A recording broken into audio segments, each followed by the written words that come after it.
Ladies and gentlemen, we are about to begin. David, please go ahead.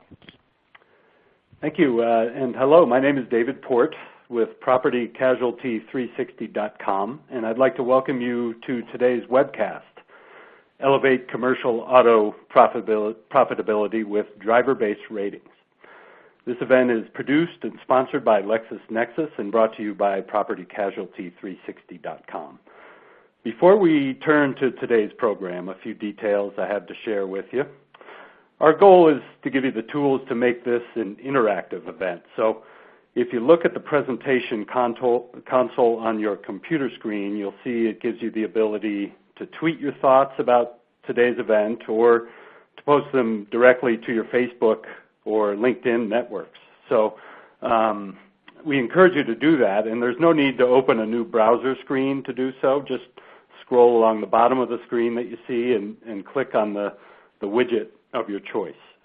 Another interactive feature of today's event, you'll have a chance to respond to a couple of poll questions during the course of the event, again through the magic of your console, so stay tuned for those poll questions. Also, if you have a question anytime during today's discussion, feel free to enter it in the Q&A widget on your console, and we'll do our best to get to your questions toward the end of today's discussion. So please feel free to ask away. I also want to point out some of the customizable functions on the presentation console. Every widget that you see on screen, from the slide window to the Q&A panel, can be either enlarged or collapsed. So you can feel free to adjust the look and feel of the console and customize it according to your wishes. And that's about it in terms of housekeeping items I have for today. Let's turn to the reason we're all here, and that is to explore how commercial auto underwriters can use driver-based ratings to improve risk selection and pricing, to lower loss costs, and also to grow their business in the process. And to shed light on some of the opportunities in this area, we'll turn to Ernie Fira, who's Vice President and General Manager for Commercial Insurance for LexisNexis. As part of the insurance leadership team there, he guides the risk solutions business at LexisNexis. Ernie is responsible for developing products and services for the commercial insurance market. So with that, I'll turn things over to Ernie. Ernie. Thank you very much, David, and welcome everyone. Well, if you look at the history on commercial auto combined ratios over the last decade, we see that lately combined ratios have been challenged. The trend is going in the right direction, but we really feel that if carriers can use driver-based rating information, that we can make a strong effect upon future combined ratio in the commercial auto area. And we see that the situation today is that commercial auto profitability requires more insight on the individual drivers in the fleet or the owner-operator of a vehicle for commercial risks. The thought is that by using information like loss history information, public records information, and predictive modeling and analytics capabilities, we can provide and generate the additional insight to better assess the commercial auto risk. That, in turn, will allow driver-based rating, which will empower your underwriting and help you to present a better combined ratio going forward. We also believe that you can leverage your existing infrastructure to facilitate the testing and implementation of these additional data assets. And we will show you today an example where, looking at services that you order today, that you can append other data elements to get a better view of the individual drivers in a fleet. So really, what's the issue? Commercial auto profitability requires that insight on drivers, and most of the claims that are occurring out there are due to driver error. There was a recent study on the predictive power of previous claims information, and it was predicting truck crash involvement. This was a 2011 study by the American Transportation Research Institute. And what they found is that the results of crash data analysis, they went through actual crash data analysis And it showed that private drivers that had a past crash had a significantly higher increase in the likelihood of a future crash. And we're not only looking at crashes from a commercial perspective, but the personal driving behavior of individual drivers is equally important. Today, most carriers, when they're underwriting a particular commercial risk, will use a motor vehicle report.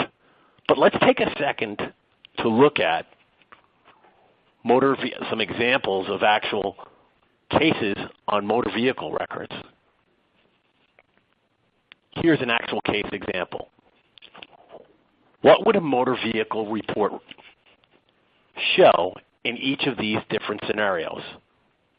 First, speeding 10 miles over the 45-mile limit. It causes an accident to occur. Second scenario, a left turn across 2 lanes, once again creating an accident. The third scenario, a parking lot accident, then causes another accident. Okay, 3 different scenarios. What's the answer as far as what would show up on the motor vehicle report? Well, the reality is, in not one of these 3 scenarios did a violation actually show on the motor vehicle record. All 3 accident scenarios resulted in an insurance claim, but that information was not available if we limit our analysis of data to a motor vehicle report. So, Dave, what we'd like to do at this point is see if we can tee up our first poll and ask the audience to give some feedback on the types of information that they're utilizing today. Okay, excellent. Yep, here is poll question number 1. And again, turn to your console to register your replies. The question is, what data assets are you currently using to gain more information on drivers for commercial auto underwriting? I'll repeat that one more time for you. What data assets are you currently using to gain more information on drivers for commercial auto underwriting? And the 6 options are there in front of you. So please use your console, register your answers, and we will report back to you promptly on what we're seeing in terms of audience response. Dave, is this the time for me to do the playback music from Jeopardy? Indeed. We're going to build the suspense here. Okay. Thank you. All right. So we have, for our first poll question, responses. What data assets are you currently using to gain more information on drivers for commercial auto underwriting? Far and away, the top response with 60% is MVR. Let's see, 26% of respondents pointed to commercial loss history, 10% to personal loss history, and then remaining handful to credit and to MVR predictor. So MVR, far and away, the leading choice here. Ernie, what does that tell you? Dave, I don't think we see any surprises there. The motor vehicle report, as we had stated, is typically what's used today when looking at individual drivers. And as part of an commercial underwriting process, most carriers will try to get a commercial loss history through somewhat of a manual process of going directly to the agents to get information on the commercial loss history. We see personal loss histories being used in a smaller percentage of the time. I guess the other thing that's interesting is the availability and use of credit on individual drivers, and analytics is still in the commercial realm something that's and predictors, and as we see with the MVR predictors, is emerging, and not surprising, I think, on telematics. But we'll talk a little later in the presentation about the emergence of telematics and what that brings to the table. So, Dave, thank you for helping support the putting us going through the polling questions there. So really the solution here is that in addition to MVR, we must tap into multiple sources really to get to know better your drivers.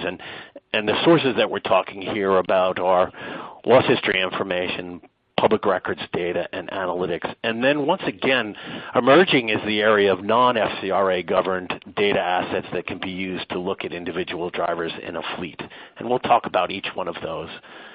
So driver-based rating factors that we see emerging in the market, first is life experience data. And this is one of the areas where carriers ask for that information as part of the underwriting process, but there are available in the market data assets where you can validate that.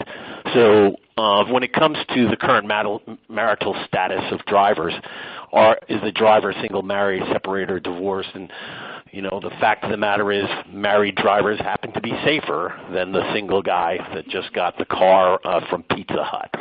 So, but there are really good hit rates on that kind of data available in the market, 90% hit rates with 88% accuracy. And this information is sourced from county court records and household composition information, history and last name type data. So pretty good marriage data is available out there, as well as another underwriting criteria, of course, is the length of driving experience. And there's validation sources in this area with pretty high accuracy rates, and it's sourced really mainly from the driver motor vehicle data and address history type information to assess what is the driving experience of drivers when we look at a commercial risk. The next area from an information source for driver-based history, and this is one where we saw that 10% of the customers are using personal loss history, but the fact of the matter is if I have a bad record when I'm driving to the shopping store, I probably have an equally bad risk profile when I'm driving the company truck. And there are contributory data assets available where you can get an automated private passenger auto claim history on a driver. And it is a very accurate risk assessment and verification of that. Am I seeing the actual driving history from a personalized perspective on that driver? The next area where we see information and survey results showed that people are using commercial loss history. So knowing the business claims history as important. And in that area, what we see is today the process is you're basically going to the agent and trying to get loss runs in a manual process. What really will change data access in this area will be an automated kind of contributory database where this information is in a centralized source. And that source can then provide information on the business insurance claims, any small business claims, the commercial auto perspective, not only on the individual driver's claims, and then from a workers' comp perspective. And what's important when you have a data asset in an industry-wide contributory repository is that information is in a standardized format, and you can go and look at reports across multiple carriers in a longer-term history without having to go through a manual data accumulation process, going to agents or brokers to get those previous claims. And the benefits that we see by having a contributory asset that provides that data is that you can verify loss details in a consistent fashion. You may not be getting every one of the past claims when you go through a manual process. You can lower the cost that we have today when we have to get loss runs in a manual fashion. See updates on any open reserves that are open on that particular risk. And most important, too, is the individual driver claims, because drivers move between companies. So I want to see, Ernie Fira driving for ABC Plumbing. What's his past driving history in other companies that he's worked for? And then if we're looking in a property perspective, we want to see the previous claims. And with an automated repository of claims data, I can see that multi-line view on the risk. So the next component is our old friend MVR, and we saw, I think it was about 60% of the market today is using MVRs as part of assessing individual drivers in the fleet.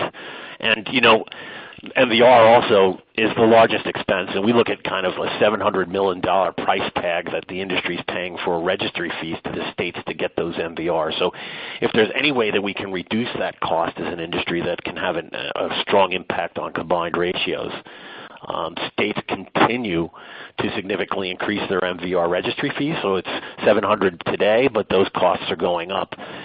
And the fact of the matter is that 56% of those drivers where we're ordering an MVR, their driver records are clear.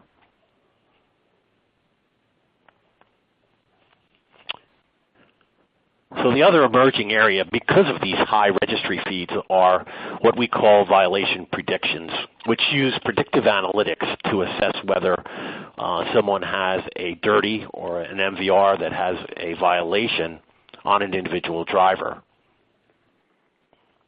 Today, given that these registry expenses keep going up, predictive analytics allow us to predict whether the likelihood of an individual having a clear MVR. With a high level of confidence, we can then decide whether this is a particular individual that we want to order an MVR or return clear and not go through the expense that's involved with procuring that data. This is an opportunity to save money in multiple states.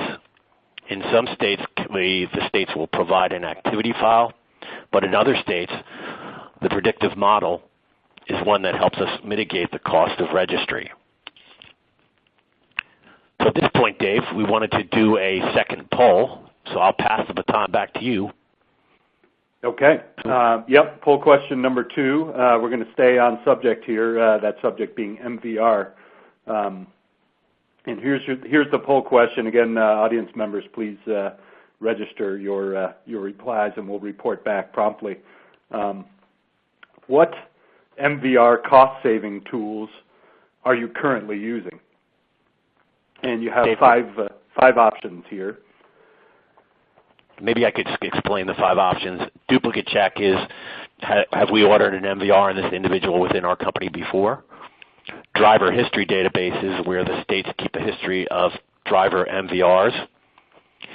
Certain states provide activity files where it's a clear or a dirty indicator. The MVR predictor is the model that we talked about. And then nothing is where the carrier goes directly to the state and incurs the registry fee on every one of the MVRs that they order. Okay, and the responses are piling in here. We'll be reporting those momentarily. Okay, let's see. Well, surprisingly, I guess somewhat, although Ernie, you may differ, but the top response with almost half, 48.5% of respondents reporting that they're not using any sort of MVR cost-saving tools at this point. And then in the second most popular response, there's a tie between dupe checks and driver history databases, each with 28.5% of responses, followed then by activity files at 11% roughly, and only 2.8% of respondents indicated they're using MVR predictors at this point. Ernie, what's your take on the fact that almost half our audience aren't using any sort of cost-saving tools?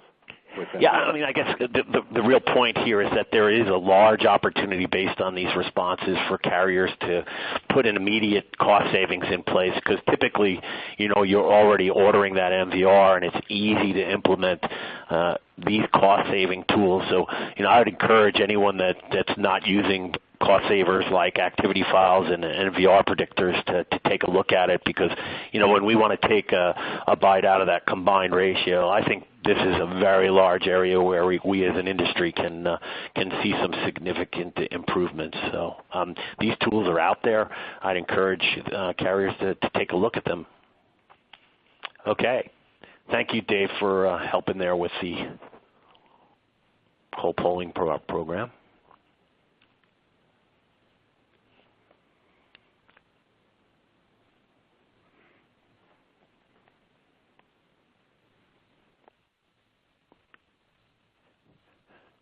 So the next area where beyond violation prediction is the whole area of alternatives to consumer credit. From our first polling question, the audience might remember that credit is typically not being used that often. And part of the reason I think on individual drivers, if you look at the different sources that are for credit out there, many carriers are, when they're doing an assessment of the business, they will use a D&B or an Experian report to get a commercial business score, which is a non-FCRA data source. So carriers are using that as they assess the business in whole.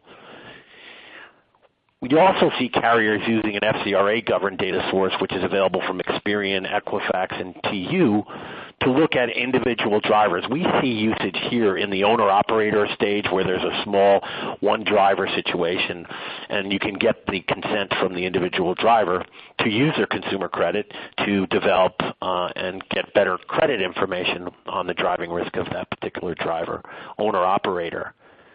The emerging area, though, I think, where information on individual drivers in the fleet can be derived from non-FCRA public record sources. And I'll talk a little bit more about what that entails.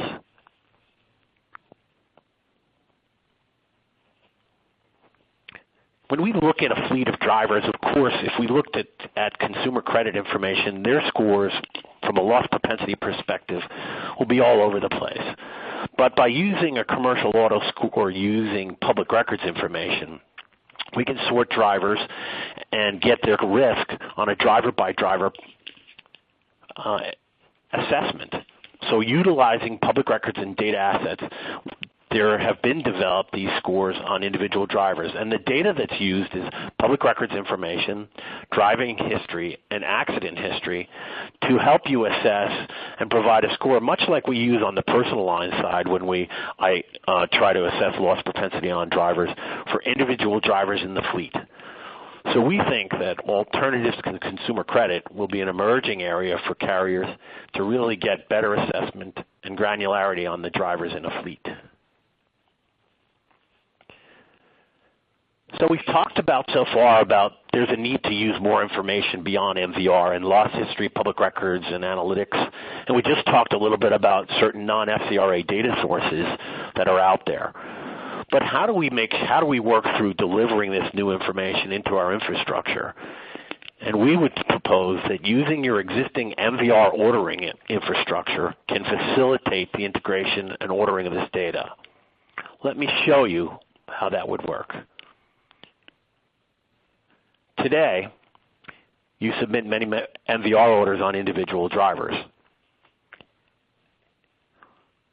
So when an MVR order is sent to either the state directly or to a vendor to procure that data, what's typically coming in on that order is the DL state, the DL number, and date of birth of the individual.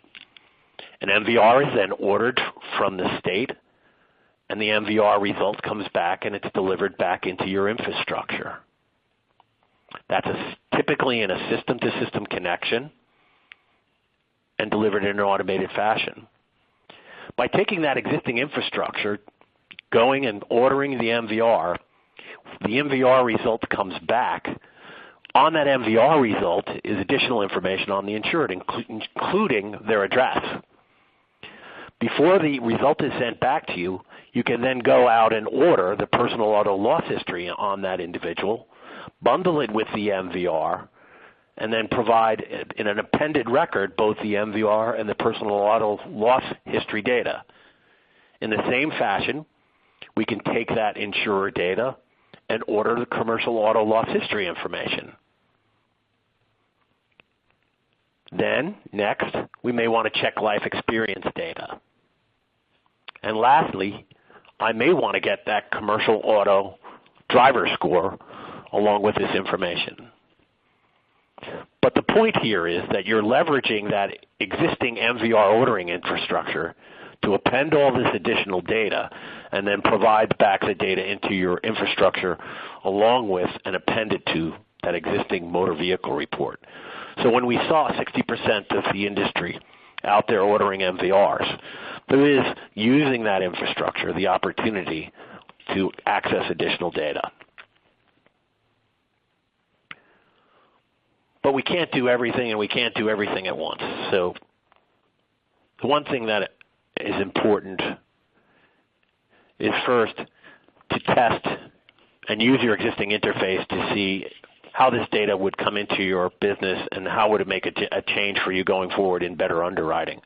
So you want to test the existing infrastructure and process and do a retrospective study to see how this data and analytics would perform on your new and renewal-based business so that you can help internally make the case to procure and utilize this additional data. And then once you see the kind of results that provide an ROI and an improvement to your combined ratio, you can then move ahead and implement those solutions once you've seen and proved to the organization that this makes sense for you.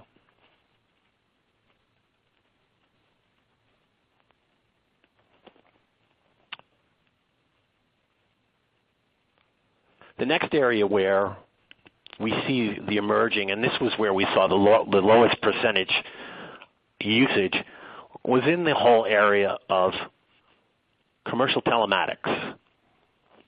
And this is an area where here at LexisNexis we've done a number of customer studies to better understand what's the current marketplace when it comes to telematics data.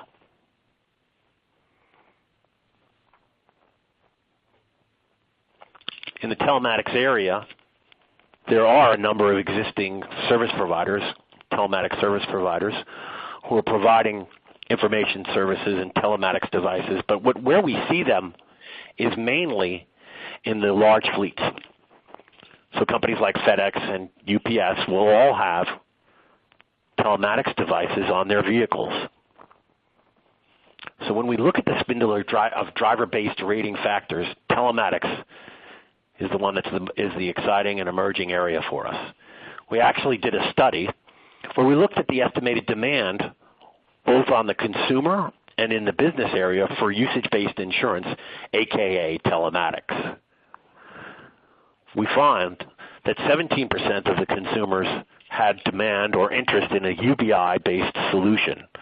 When we went to the same community on the commercial small fleet size, there was even a higher percentage that had an interest and a demand for usage-based insurance, telematics. And most importantly, in the small fleet category. We've all seen demand curves, but when we looked at 6% of the small fleets are currently enrolled in a UBI program in that 2 to 20 vehicle space, we see that there's a huge opportunity for and demand for this type of information with the small carrier.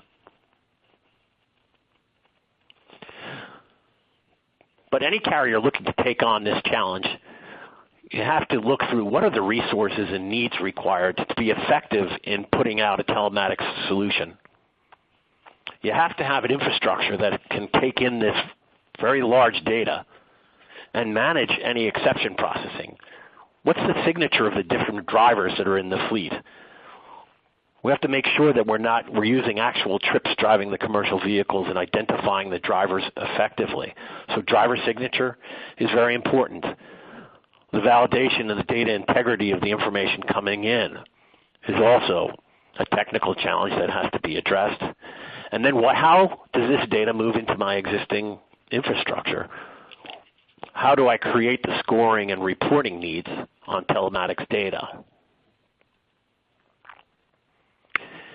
Next, I have to pick what are the factors or the device that I'm going to use in a particular telematics solution. It has to be able to be easily installed. We have to be at a price point that works for the insured. We want to be able to see both the driver and the trips that are involved to get both perspectives and create scores for both the driver and fleet. And we want to be able to provide other services that the fleet manager will see as value added. And then we got to look at the different device alternatives. There's an OBD port. You just insert that into the vehicle. And then there's solutions out there that have both the OBD and a tethered smartphone. There's vendors out there with smartphone-only applications. And then there's a hard install approach. We've kind of looked across the different options here and feel pretty strongly that the tethered is best for the small fleet situation. And it can be tethered with either an OBD or a 12-volt And the reason are that it's a very easy installation. 2, that it will ID and track both the driver and the vehicle. And then lastly, that it's at a cost or price point that makes it economically feasible.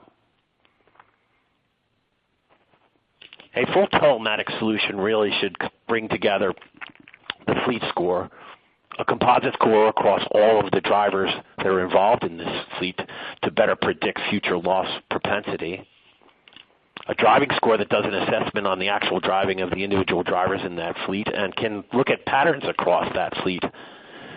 And then the other real value of a commercial telematics solution is services like verification of annual mileage or being able to identify or authenticate garaging address and radius of operation based on the actual driving behavior of the commercial fleet.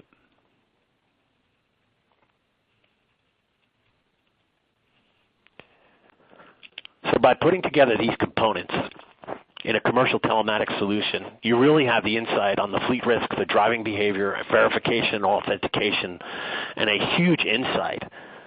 So really, we see commercial telematics, though challenging, really is the opportunity to have uncommon insight into the actual driving behavior of a commercial fleet.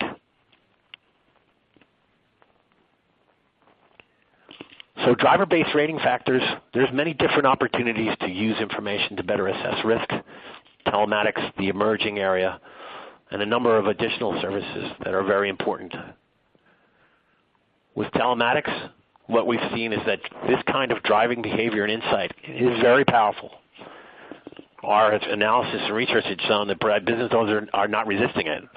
In fact, they see if there's additional fleet-specific services and analysis that can provide it along with it, they would be huge supporters. And the data and the information is available, the technology is available, but you need to really kind of think through and carefully plan when taking on the challenge of a commercial telematics solution. So this time we wanted to open it up to any particular questions that you may have. And Dave, do you want to help us to? Yep, we have some questions in the queue. Ernie, thank you for shedding light on a fascinating subject and one that certainly represents a compelling opportunity for agents who might be listening. And we do have time to turn to some questions from the audience. And keep in mind, folks out there who are listening, that you still have an opportunity to submit a question via the Q&A widget on your console, so feel free to ask away. But in the meantime, we'll turn to the first question in the queue, and that is, Ernie, how should a carrier go about getting started with UBI and telematics? What recommendations would you have for effectively breaking into that arena from the carrier perspective? Yeah, I mean, I think there's a number of different entities out there that provide workshops specifically tailored to the insurance industry to really help put together a workshop from soup to nuts to say, how do you execute upon putting a program like this in place? And these are usually entities that have experience with putting other UBI solutions in place. And they'll help you sort out some of the more difficult challenges, which are setting up the appropriate infrastructure for capturing this large amount of telematics data, picking the correct device type based on the customer set that you work with, helping put together the ROI and the business case for the investment required, helping you sort out what are the different vendors in the space. So I think the best thing is really to invest in a workshop on the front end where you bring the key stakeholders within your organization together to get the support of the entire organization and say, and come into it, kind of with the benefit of the experience and background of others who have kind of been down this road before. So I think you really, spend the time up front from a planning and a workshop perspective will help you kind of miss some of the pitfalls that others may have experienced as they take on the challenges of telematic solutions for user-based insurance. Okay, thanks, Ernie. Another question here for you. You've referred to a variety of different data assets worth considering. From the producer perspective, how do I decide which are most valuable to my book of business? Yeah, I think in one of the earlier slides I talked about doing the test, and I think it's important that you take this data that you're going to append and you apply it and append it to existing policies that have come through your infrastructure and run a test to see if you had that additional information at point of underwriting, how would it have impacted your underwriting and decisioning process. So you really have to see some of the data in action applied to your own policies to assess what impact is this going to have on my business. And once you have that, it then becomes very easy then, if you're seeing those benefits, to go back to the organization and say, we need to have this on an ongoing basis. We need to have this data to make better underwriting decisions. And it's not only really at point of underwriting, but also this data can be deployed at renewal or even perhaps during the life of the policy to understand what's really going on with my insureds, with the businesses that I'm providing insurance to today. So it really is taking that time to help build the case, and then and the benefit is if you're already processing individual MVRs on drivers, it becomes relatively easy to work with a vendor who may be processing your MVRs to provide this appended data and then show you and help you make the case to implement and put it in place, leveraging the existing infrastructure that you have today. So that's kind of, I think it's very important to do the taste test and work with the folks to help you make the case. Excellent. And here's a related question. A number of the data assets that you've been describing over the course of the event today require predictive modeling to some extent. How to go about developing and integrating various predictive models into one's operation. Talk about some of the best practices and recommendations you have on that front, Ernie. Yeah, we have a rather large predictive modeling team here, and we work with both. Many carriers have their own analytics teams. Some carriers are starting up their own analytics team. We're seeing analytics prevalent mainly on the personal line side, but now we see many carriers that are taking some of those same predictive modeling capabilities and applying it on the commercial line side. So, my advice to individual carriers are, if you don't have that analytics team, reach out to people that have expertise in insurance and predictive modeling to develop perhaps that first model that you want to use, and then start building your own internal expertise in that area. And then I think the other thing is, once you have developed your own models, you'll be training and retraining those models over time to increase the efficacy. So it becomes kind of an ongoing process that the organization adopts and wraps their arms around predictive modeling and then builds more and more capability over time as they see incremental value.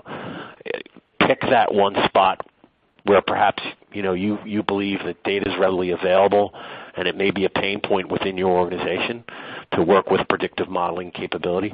Predictive modeling, we're seeing it become prevalent across the entire insurance continuum. Models are being used on the marketing part of the continuum to assess, who do we want to send a marketing piece to. It's being used in the whole underwriting process to decide what's the appropriate price for a particular risk. And then on the claims adjudication side, identifying, claims that might be higher severity or claims that require further investigation. So if you haven't started, I think it's important for carriers to be competitive to get that start in predictive analytics.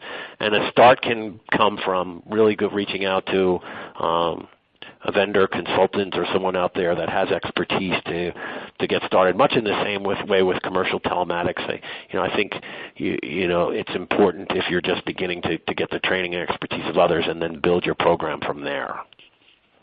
Okay, and let's stick to the data thread here with our questions. Ernie, do the data assets that you've referred to during your discussion, do they have applicability and value at the point of renewal and also during over the course of the life of a policy? Talk about how these data assets can be brought to bear at renewal and then over the course of the policy. Yes, that's a good question. At point of underwriting, we underwrite a business, and there's a schedule of drivers that we take a look at, and over time, those drivers change. And so these kind of assets need to not only be looked at point of underwriting, but also at point of renewal. Let's just take an example. Let's say we have this individual driver score, and we underwrote a group of drivers at point of underwriting. We have to make a decision whether we want to look at a new schedule of drivers after a year in. If there was a dramatic change in the scores of the individual drivers a year past point of underwriting, we may decide that we want to get a fresh schedule and see if there's been dramatic change in the drivers in that fleet. These technologies and capabilities let us take that look. The other area is, and this is somewhere an area where we're burning a lot of cycles on, is the whole area of what are the changes in the data in that business over the life of the policy. We write the policy, but businesses change. They get new garaging locations. They acquire other businesses. They add people to their organization. Their people have more driving tickets, MVRs. There's more accidents. So the whole idea of, and we term it active insights, is to monitor data specific to that business or to that driver so that during the life of the policy, if revisiting that particular risk because of a change in that business or in that driver warrants it, I'm getting the information that says, okay, there is a real reason, an economic reason, because the risk has changed on this business. And that's what the industry's we're here for, is to help make sure that people and businesses have the appropriate insurance for the risks that they're involved in. So by us being more proactive and looking at data during the life of the policy, we create a better relationship with our insureds and our agents because we're making sure that people have the appropriate level of coverage that they need to cover their risks. Excellent. And Ernie, here's a question from the fleet arena. What data warehouse do you rely on to get your information on commercial loss history? Yeah, there's a number of companies out there that have commercial loss information. LexisNexis has a repository of claims history information, which is contributed data directly from the carriers. And in the commercial auto area, our current market share is at the 30% range. So we have 1/3 of the commercial auto claims, and we have additional carriers that are in the process of contributing their data. So the amount of the industry engaged in or committed to providing their data is close to the 50% range. So that's the repository that we're building here at LexisNexis, and the brand or the name of the product is Clue Commercial. And that data is in that standardized format. So it's been put into a standard format. It's electronically available.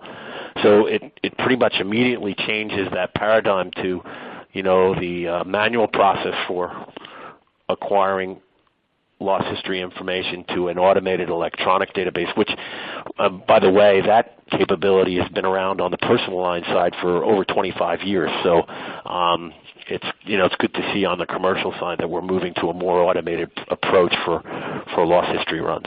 But that's the repository we're building, and we think it'll make a huge difference in creating efficiencies in underwriting. Excellent. Well, Ernie, thank you so much. That's about all the time that we have for today's program, but on behalf of propertycasualty360.com, I'd like to thank everyone for joining us for today's webcast. Special thanks again to Ernie Fira for sharing his insights with us on a timely subject indeed, and also thanks to LexisNexis for helping bring us today's webcast. A final reminder that if you missed any part of today's presentation, or you'd like to suggest that a colleague tune in, it will be archived shortly and available at propertycasualty360.com. So with that, thanks everybody for joining us again today. Thanks to Ernie, and enjoy the rest of your day. Thank you very much. Thank you, everyone.